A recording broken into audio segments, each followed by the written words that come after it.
Dernier sujet dans Regard croisé, au Togo, les acteurs politiques regroupés au sein du cadre permanent de concertation CPC ont tenu le mardi 2 septembre dernier leur troisième session de l'année en cours et il était question particulièrement du renouvellement des membres de la Commission électorale nationale indépendante CENI, et puisqu'il était question de revenir sur les dernières élections municipales. Ils ont fait une évaluation de ce scrutin. Donc il est ressorti qu'il faut renouveler les membres de la Commission électorale nationale indépendante. Pourquoi était-il important pour eux que ces membres soient renouvelés? C'était une question qui était posée au sein de la population, au sein des analyses depuis très longtemps. Oui, évidemment. Vous savez, nous vivons une situation un peu particulière avec notre commission électorale depuis des années, depuis que nous sommes entrés à l'ère du multipartisme, depuis pratiquement les premières élections en 93. Cette commission électorale est composée souvent de partis politiques et des associations de la société civile. Au point où aujourd'hui, c'est à partir de la commission électorale nationale indépendante que nous voyons effectivement la bipolarisation même au sein de la société civile, où il y a des associations qui sont proches de la mouvance présidentielle et d'autres qui sont proches de l'opposition. Or, tout ce qui s'appelle société civile ne devrait pas avoir de coloration politique. Mais c'est ce que nous voyons. Et donc, on parle souvent de CENI, de commission électorale politique. Et pour preuve, les gens, parfois, n'arrivent pas à s'entendre sur le minimum au sein de cette commission parce que chacun cherchant à tirer le baron du feu vers soi, et les gens veulent avoir un certain contrôle sur les activités de la CENI. Dès qu'on commence même le recensement électoral, les problèmes surviennent. Et donc je crois que il est temps quand même que l'on discute véritablement de ce que doit être cette CENI-là. Alors, pour certains, c'est mieux d'avoir une CENI politique par crainte de voir, lorsqu'il y a d'autres qui parlaient de CENI technique, de voir les membres de cette CENI-là rapidement inféodés par le parti au pouvoir. Parce qu'il suffit de mettre sur la table ce que vous savez et que ces membres-là changent rapidement et que cette CENI-là ne soit plus totalement technique, mais encore une CENI à la sorte du parti au pouvoir. C'est la crainte de certains aussi quand on parle d'une CENI technique. Mais il faut forcément une CENI pour organiser les élections. Maintenant, c'est quoi cette CENI-là? Doit-elle être composée de politiciens ou de techniciens ou de qui? Il faudrait quand même trouver le juste milieu pour que cette CENI-là soit composée de gens qui n'auront que l'intérêt national. Est-ce que c'est possible? Voyez-vous, sur le terrain politique, c'est difficile. C'est très difficile, c'est pas seulement au Togo, un peu partout, c'est difficile. Toutefois, nous pourrons y arriver si des gens véritablement responsables et qui sont convaincus de ce qu'ils feront, la tâche qu'ils seront la tâche qui sera la leur au sein de cette commission électorale. Donc c'est pour ça j'ai apprécié le fait de dire aujourd'hui qu'on va créer une commission ad hoc qui va étudier au fond la composition de cette CENI.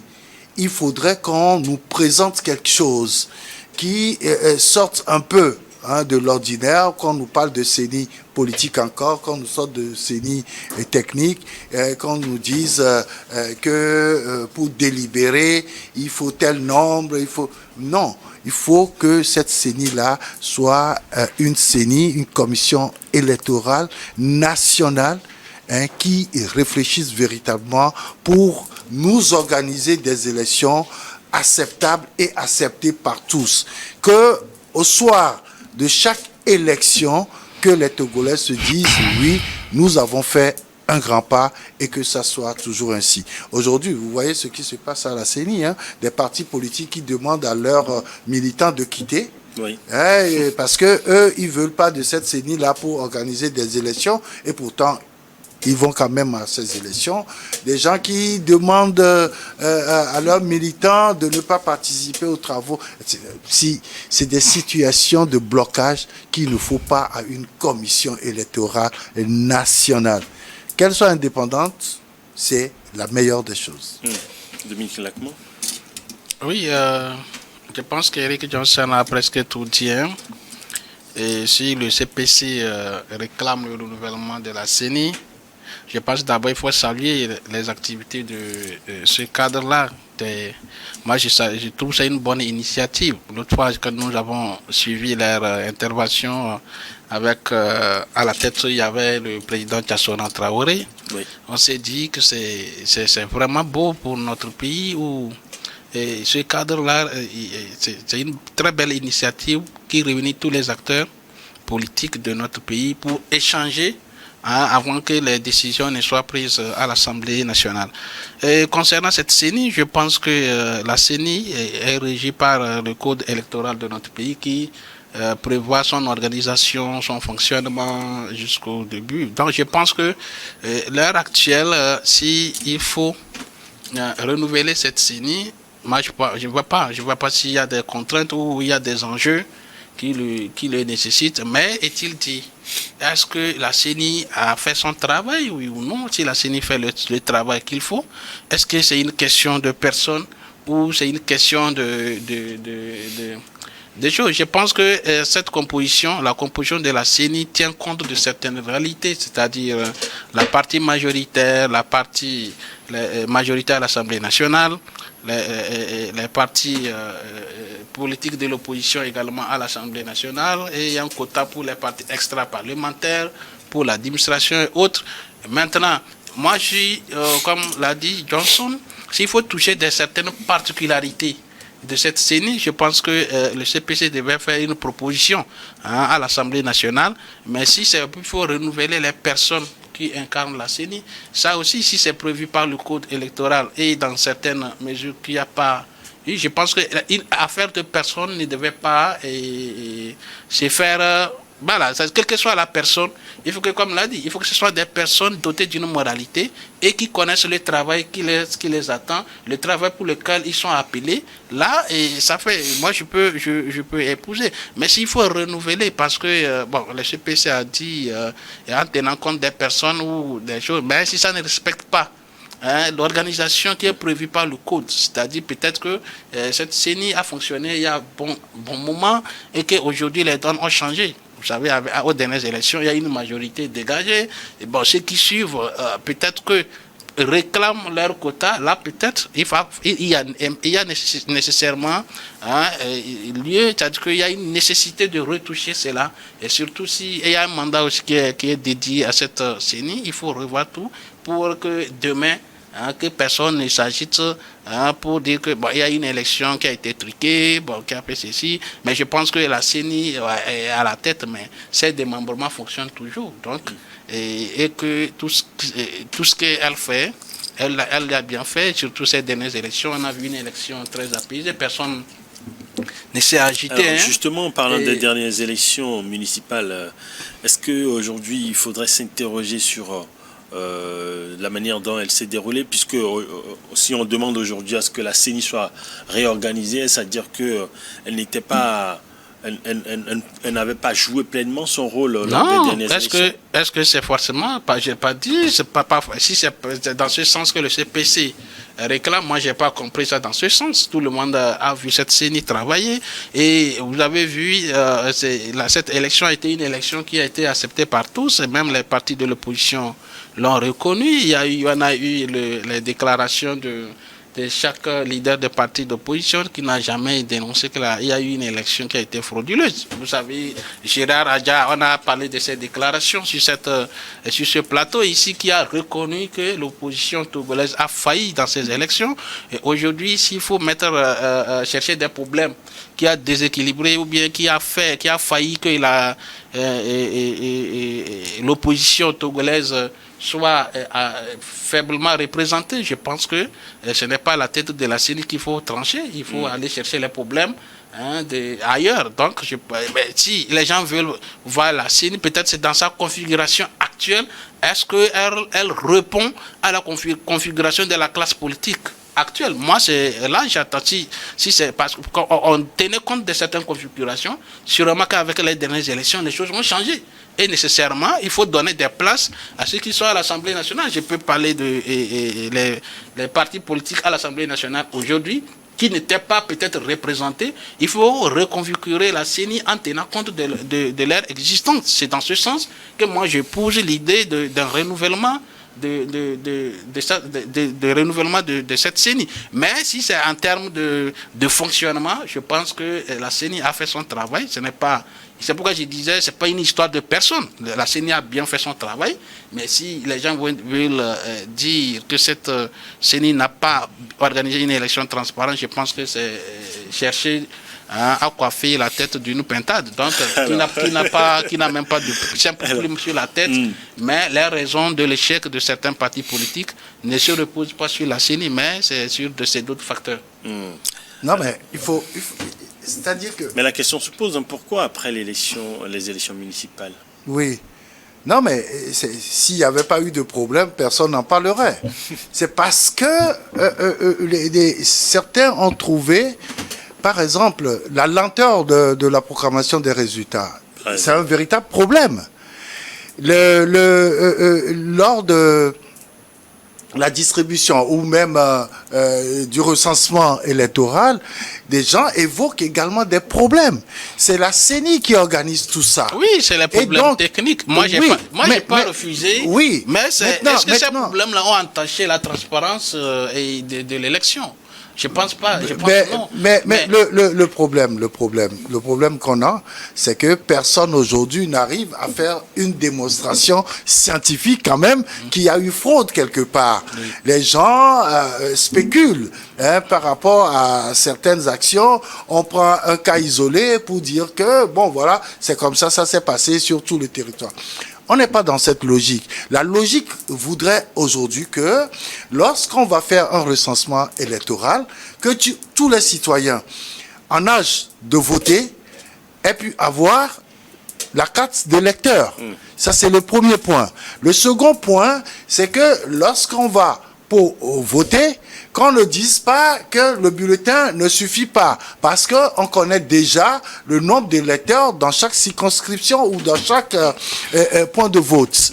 La troisième problématique, c'est après le vote, le dépouillement. Qu'on ne vienne pas dire que certains n'étaient pas dans la salle, certains représentants de certains partis politiques n'étaient pas dans la salle, enfin, de certains candidats. Parce qu'aujourd'hui, on a aussi beaucoup de candidats indépendants. Hein, et donc, n'étaient pas dans la salle, donc on a fait le dépouillement derrière ça, eux. Moi, ça a créé des problèmes parce que après on a dit tel parti, on est allé mettre le crochet pour tel autre parti. Je dis, c'est des problèmes qui existent. Oui, et le dernier point, c'est la proclamation des résultats. Ce que le citoyen veut aujourd'hui, c'est que lorsque nous finissons les élections, que le lendemain déjà, qu'on puisse avoir les premiers résultats avant que les cours, soit la cour constitutionnelle, soit la cour d'appel ou les grandes cours puissent donner les résultats définitifs, que cela se passe vite. Et tout ça là repose sur le fonctionnement de la CENI. C'est pour ça que nous sommes tous les deux d'accord sur la réorganisation de cette CENI là. Maintenant, quand on va à une élection, c'est pour gagner. Mais l'autre truc, l'autre volet, c'est oui, c'est ce vous que perdez j'ai dit, aussi. c'est ce que j'ai dit. Mais ne dites pas. Non, j'ai pas forcément. C'est-à-dire qu'il y a l'organisation, d'accord, dans le fonctionnement de tout ce que vous êtes en train de dire, et qu'il y a eu ça et ça. Ça, c'est ce qui a été fait dans l'exécution des tâches. Il peut y avoir des pannes, tout le monde a parlé de ça, mais est-ce que c'est fait à dessein c'est comme quand les gens parlent de la non-transparence, c'est que il y a quelqu'un qui a profité de toute cette défaillance. Ça veut dire que ce sont des défaillances techniques liées à l'organisation, ça qu'on ne peut pas imputer à, je peux pas dire à la structure elle-même en fait, parce que c'est quand on parle de travail, c'est les gens qui travaillent. Et quelle que soit la personne, aujourd'hui, bon, si je me dis qu'on doit changer les personnes, est-ce que ça change les personnes seulement, est-ce qu'on peut s'assurer que tout ce travail-là, ces dysfonctionnements-là ne reviendront pas? Pour moi, et il faut que la CENI puisse se perfectionner de plus en plus, mais ça n'entache pas à la crédibilité du travail qu'elle fait. Donc, c'est ce que j'ai dit. Aujourd'hui, c'est vrai. Et pour moi, le renouvellement, c'est pour tenir compte de la nouvelle configuration actuelle de la classe politique.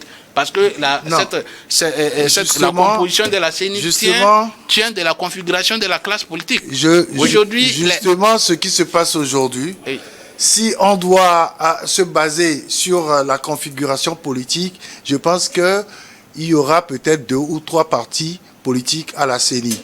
Et la société civile, peut-être il faut aller la chercher pour envoyer des membres. Et donc, c'est par rapport à cette situation-là, les situations sont des que situations nous disons, les gens travaillent. Prévues. Donc, ça est-ce que tous les temps, au moment où ce sont des personnes qui sont appelées à travailler, on doit avoir ces petites choses qui arrivent, des pannes techniques, des choses qui ne sont pas arrivées à temps, si ce n'est pas ça qui était à route, qu'est-ce qui s'est passé? Donc s'il faut, il faut aussi mettre des dispositions. Il ne faudrait plus que lorsqu'il y a de ces situations-là, que ça soit tout de suite mis sur la tête de la CENI.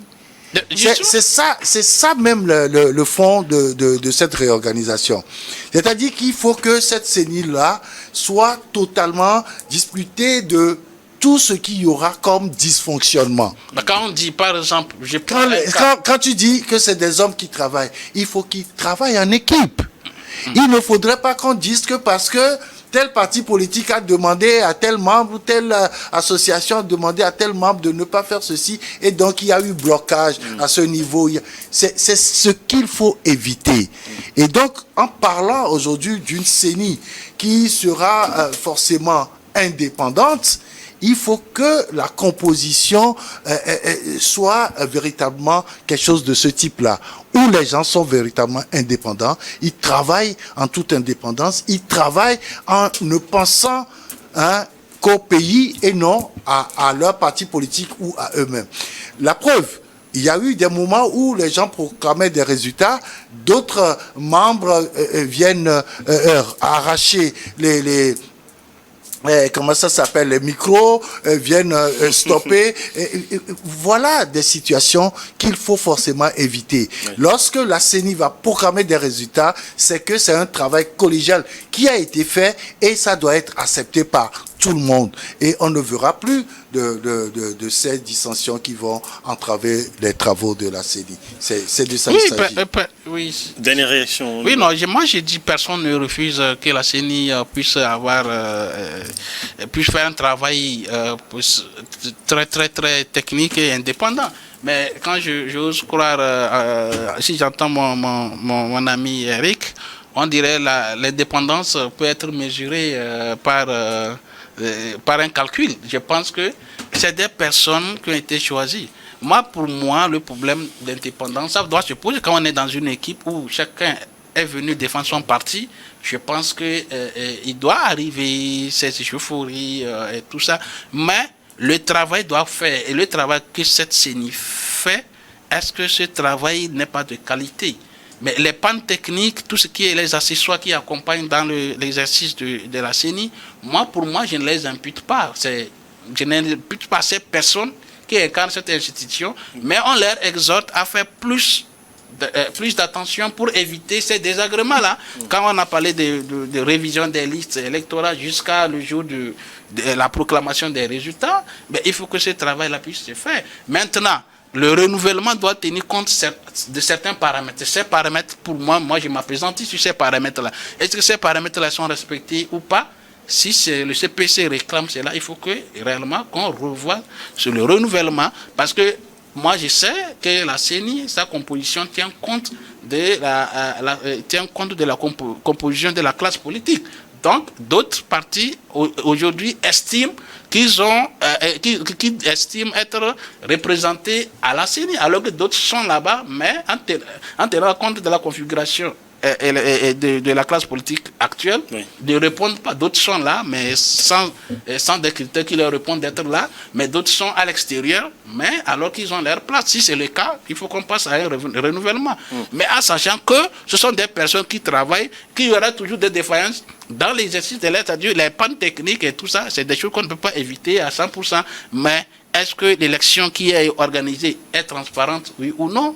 Je pense que la réponse est là. Non, Dominique, alors, on va pas encore... Non, je veux juste dire un dernier mot peut-être sur la réorganisation de la CENI. Ce que nous disons, il ne faudrait pas que le poids des partis politiques pèse sur le travail de la CENI. Ça, si on va continuer de cette manière-là, on reviendra chaque année ou après chaque élection pour dire qu'il faut changer la CENI. Vous proposez une CENI avec des personnes indépendantes à durée indéterminée, ça? Non, pas du tout. Pas du tout. Et chaque institution a quand même un délai.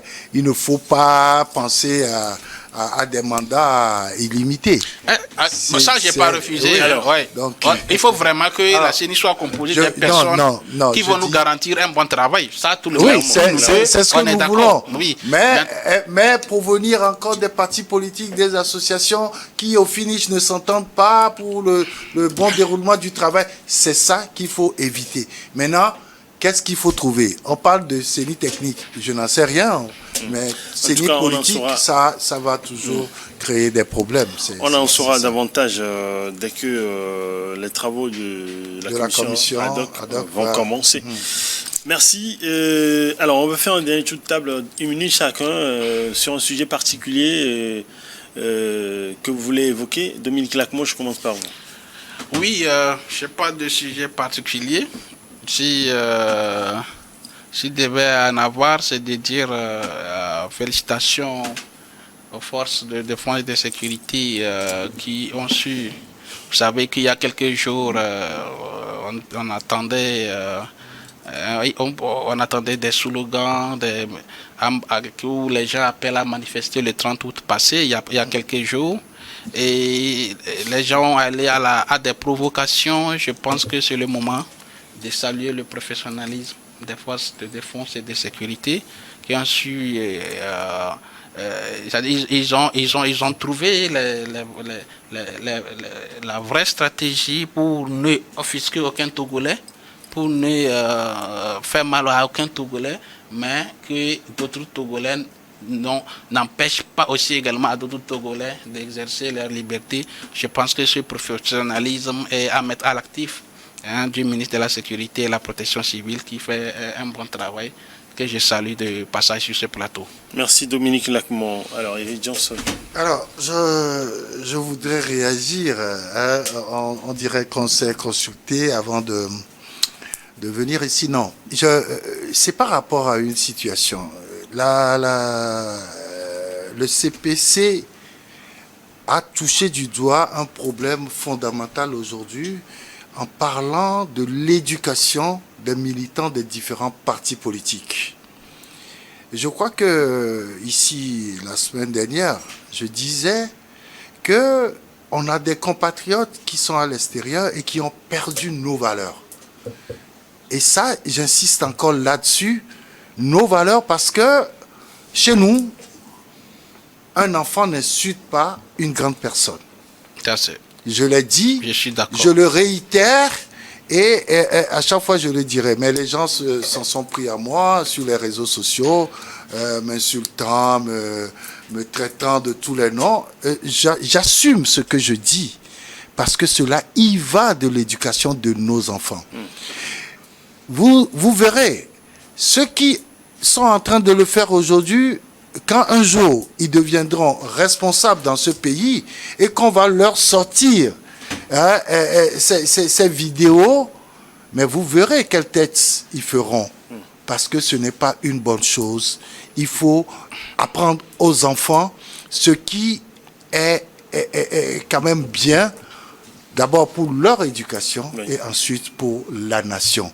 Nous voulons construire une nation. Hier, je suivais une émission sur une chaîne internationale en France et on a interviewé une journaliste,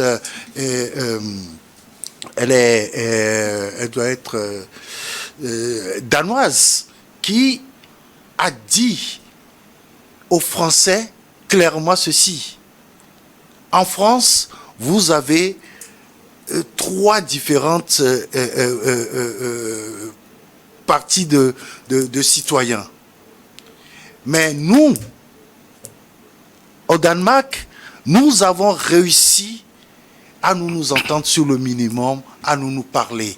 Parce que quelqu'un disait que qu'à l'Assemblée française, des gens s'insultent ouvertement. Et la dame, elle a prononcé cela devant des Français pour leur dire non.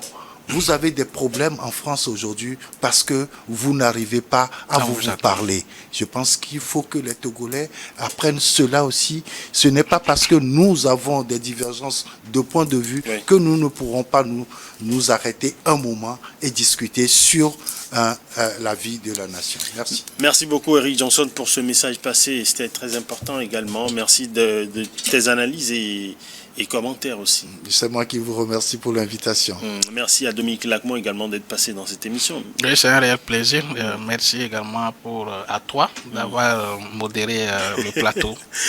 Merci pour vos messages également que vous avez envoyés au sein de la population, également à l'endroit des forces de sécurité du Togo. Merci à l'équipe technique et rédactionnelle derrière cette émission. Merci surtout à vous, nos chers téléspectateurs, pour votre intérêt à cette émission. Aux internautes, n'oubliez pas de liker cette émission et de la commenter autour, de la partager autour de vous. Vos commentaires sont toujours les bienvenus sur notre chaîne YouTube. Bonne suite de nos programmes sur Unia d'Info.